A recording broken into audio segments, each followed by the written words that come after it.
This is a creative writing workshop, by the way. It's a workshop, which means you'll have to do a little bit of work and a lot of shop. My name is Robin Yassin Qassab, and it says in the program that I'm a British Palestinian author, which is a lie. I'm not a British Palestinian author. I'm a Scottish author, that's right. Mr. McGregor.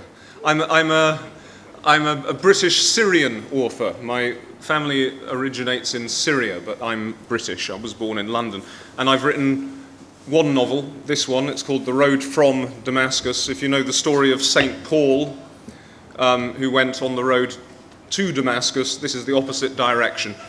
And I'm also the co-editor of a new quarterly magazine which looks like a book, and it's called The Critical Muslim.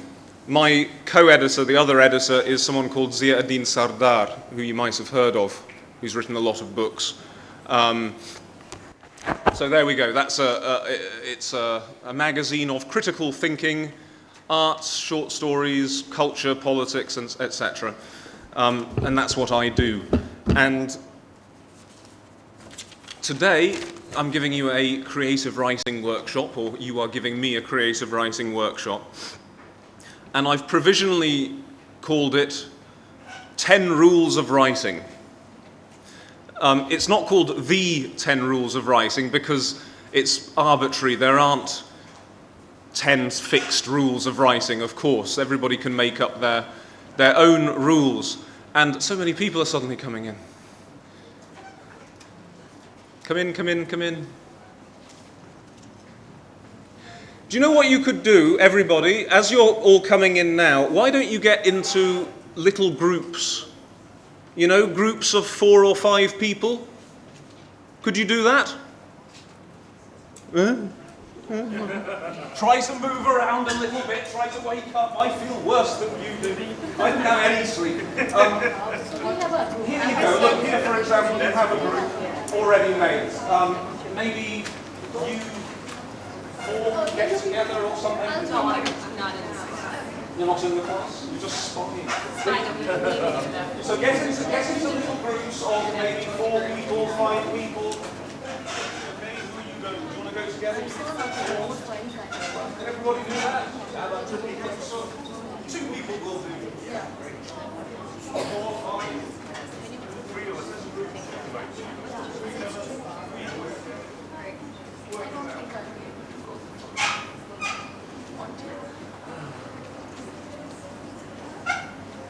If you want water, please get some from that table. Let's get up and get it.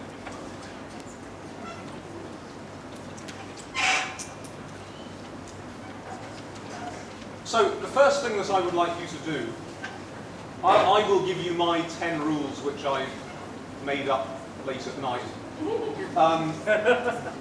But before I give you my 10 rules which I made up late at night, I would like you in your groups to make up, if you can, 10 rules. If you can't, 5 rules. Rules to help you write fiction. Okay? Talk about it for 3 minutes with your partners and make a little note. Well, yeah, has anybody, put your hand, it's a good question, put your hand up if you write fiction, if you write stories or novels. 1, 2, 3, 4, 5. Oh, slowly everyone's putting that. Don't be embarrassed. Put your hands up. A third of people. Put your hand up if you want to write fiction. One day. Almost everybody. Put your hand up if you don't want to write fiction. A few people as well. So why are you here? I have no idea. I can do something. Okay. All right, so maybe most people want to write fiction, and a lot of people don't because they think that they can't, but they probably could if they worked very hard at it. So anyway, think about your 5, or if you can, 10 rules in a group. Just throw them out. Just throw them out. Some of them are very obvious, some of them are not. What are the rules which will help you to write? Okay, go on, 3 minutes, quickly brainstorm some ideas.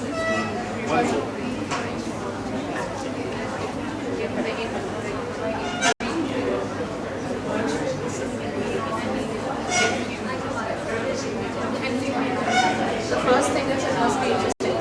Whatever you write, it has to grab the attention. It has to be at some level relevant. At some level, there has to be some identification.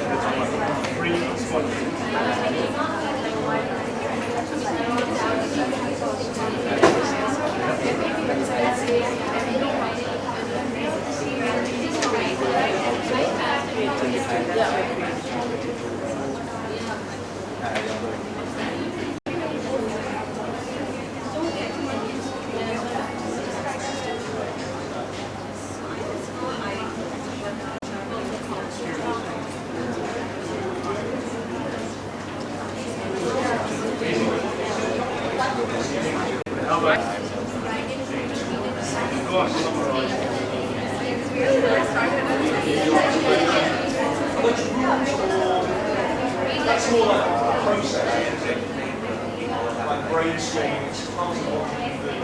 We all have like to pull out that.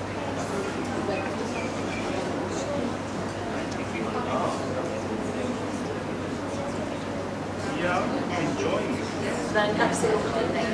Images.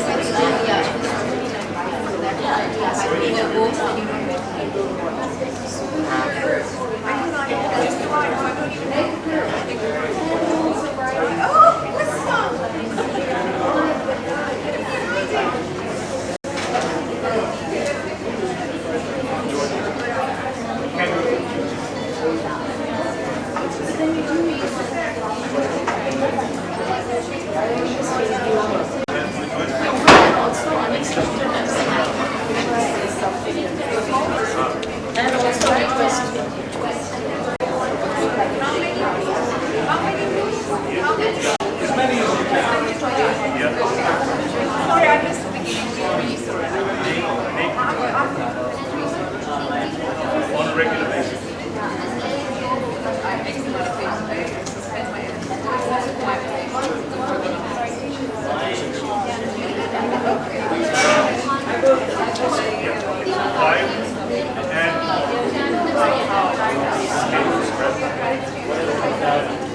Scrapping is good idea because not only the word, but actually things that may inspire me.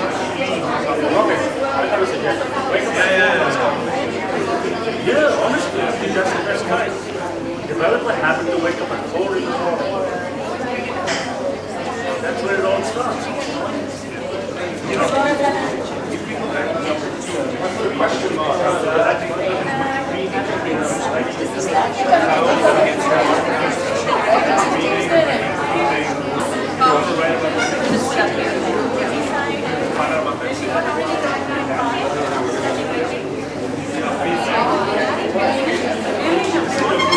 All right, thank you very much.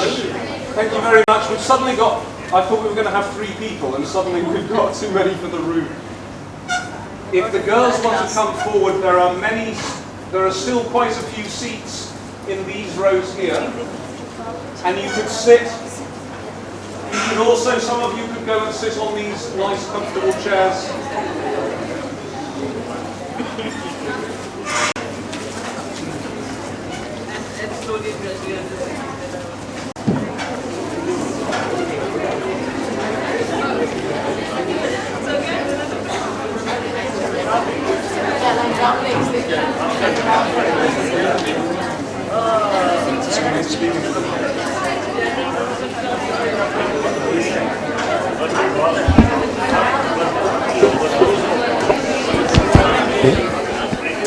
I don't like this.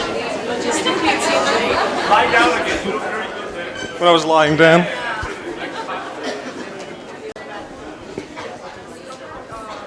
Pardon?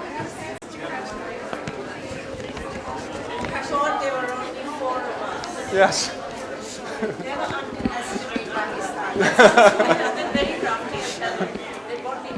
Okay then.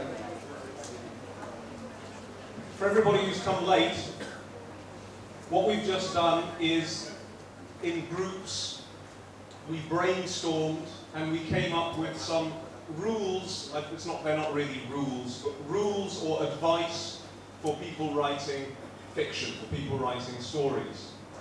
And the first one that I wrote here was always bring a notebook, because most people didn't bring something to write on. If you're a writer, you should always have a pen and paper with you. You never know when you're going to get an idea. Bina, for example, got an idea from a novel when she overheard a conversation in a pharmacist. And did you have a notebook with you? No. She didn't have a notebook with her, so she should leave the room immediately. Somebody came up with the old rule, show not tell. That's not one of my rules, but it is a very good rule. I think sometimes you can just tell. Good writers do sometimes just say, he loved her. But it's good to be able to not just say it, show it.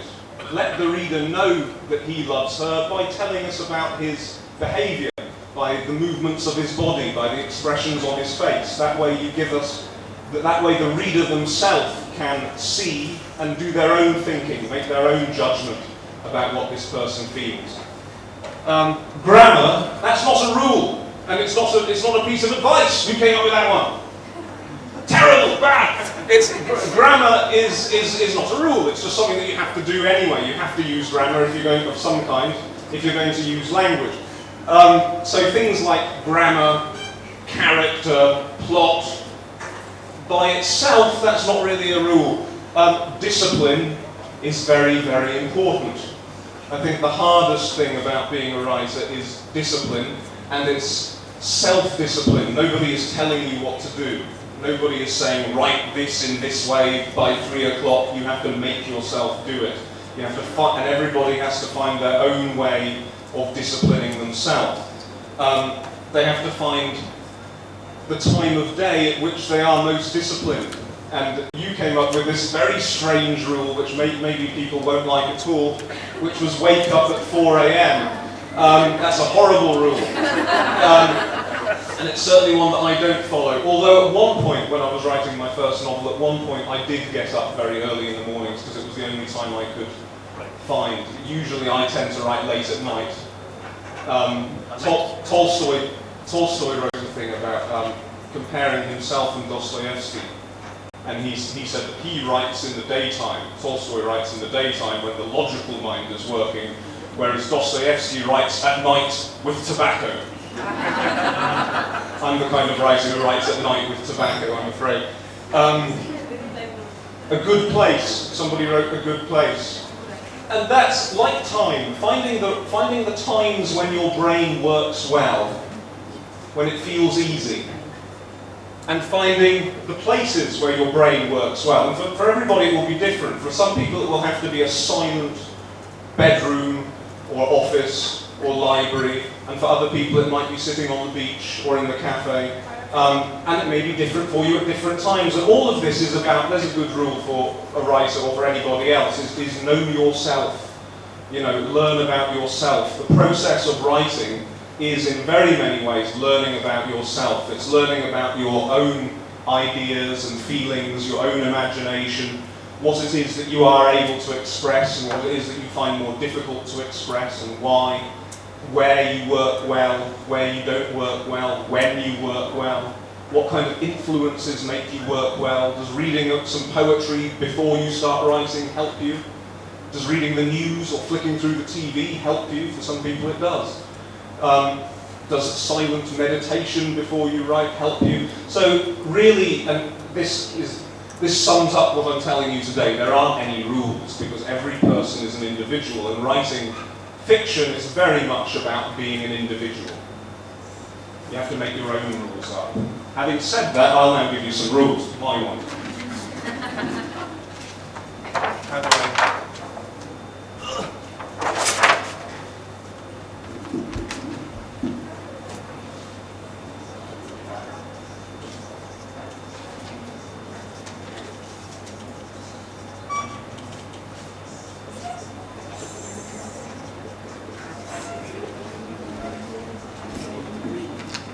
The first one is a very obvious one. I was asked, before this session began, some ladies were asking me about creative writing courses. Nowadays, a lot of people do creative writing courses. I think Hanif and Mason both did creative writing courses before they wrote their novels. And people were asking me what happens on these creative writing courses. I did one too. And the main thing that happened was that we read a lot. We read that each student read the work of the other students, but also we had set books, contemporary fiction, which we read and then we discussed them. And this is a really important part of writing. And usually you don't get very young, successful writers. Usually, you do get very young, successful musicians and very young, successful mathematicians. You don't usually get very young, successful novelists. It's usually something that people get into in their maybe late 20s, 30s, and then they get better as they go on, and maybe by the time they're in their 50s, 60s, they're at their peak. It's because there's so much has to go into you before it starts coming out again. And part of that, the most important part of that, is just living. It's just observing what is around you and thinking about it. But the other thing is just reading so much. And read widely. Don't just read what you think is improving literature. Don't just read what your teachers tell you should read. Read everything. Read popular fiction too. Read rubbish. I recently read Stephen King. Do you know Stephen King, who writes kind of horror stories and science fiction type stuff? And it's not my kind of writing at all. It's not my kind of thing. But I recently read a book by him just to see how does he do it, because he is a world bestseller. He sells millions of these fairly simple stories. And I'm glad I read it. I understood. I read one called Cell, which is about how people go mad when they use cell phones and start eating each other. The great thing about the story was that it was a long book, but at every single moment throughout that story, I was asking myself, how are these people going to survive? How are they going to get out of this situation? And then somehow they got out of the situation into another terrible situation. How are they going to get through this? At every moment, he has you asking yourself, how are they going to survive? How are they going to survive? And that teaches you a very simple lesson. If you want to keep the attention of the reader, one way of doing it is always having an urgent question in their mind. Is she going to shoot herself or is she going to shoot him? And then, now he's got the gun. Is he going to shoot her or is he going to run away? So read very widely. Read everything. Read comics. Read anything that looks in any way interesting. And read critically. Most people don't. Most people are passive when they read. They read and they kind of go into a kind of dream, and then they forget what they've read, or they forget why they liked it or didn't like it. So the most important thing is to always ask yourself questions as you're reading. Am I enjoying this? Am I interested in going on? Am I working hard at it? Why am I enjoying it? Why am I not enjoying it? Why do I love this character more than all the others? Why, when I've finished the story, can I remember this character but I can't remember the others? Sometimes it's a good idea to read a book twice. Read it once, just read the story and enjoy it. And then ask yourself, what do I remember? What have I forgotten? What was important about the book? And you can go back and read it again and really check. Years of doing this, months and years of reading critically, will develop your own ideas unconsciously. They'll develop your own ideas about writing. So that's very important. Number two, what is it?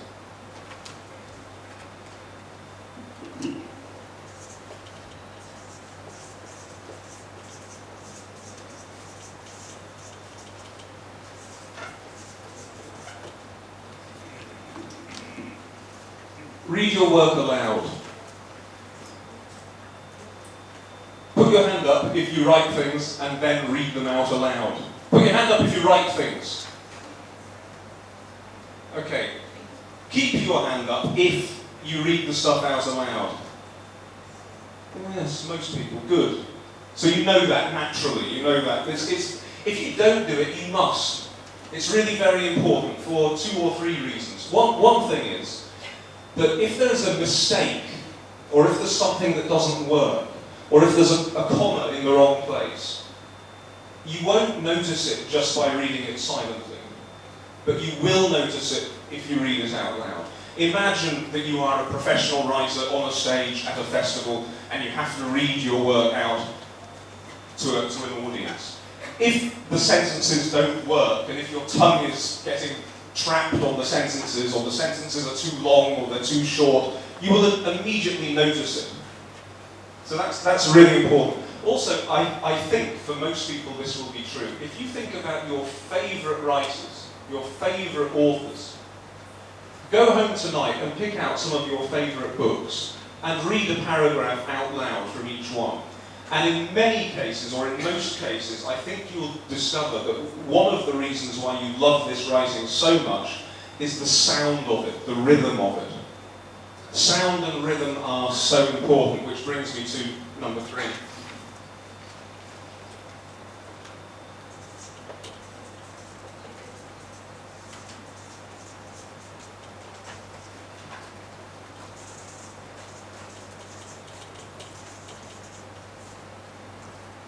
Think about rhythm.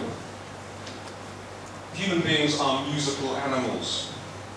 The first sound that we hear is our mother's rhythmic heartbeat. When we are inside the womb, we spend 9 months listening to that sound. And then after we're born, we respond very strongly to drums, to music, to all of this kind of stuff. And that's because we are, rhythm and music, if you like, is basic to what we are, how we feel, how we understand.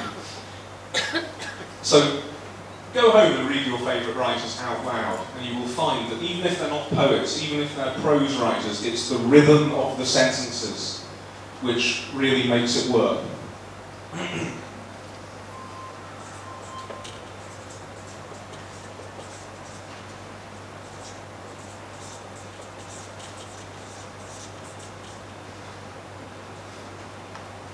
Number 4 is keep a writer's notebook.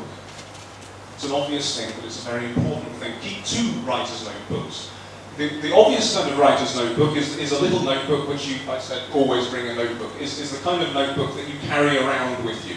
So if you have a thought while you're sitting on the bus or in the cafe, or if you notice something that you think might one day lead to a story or a character or a detail in a book, write it down immediately. We always think, oh, I'll remember that. But we don't.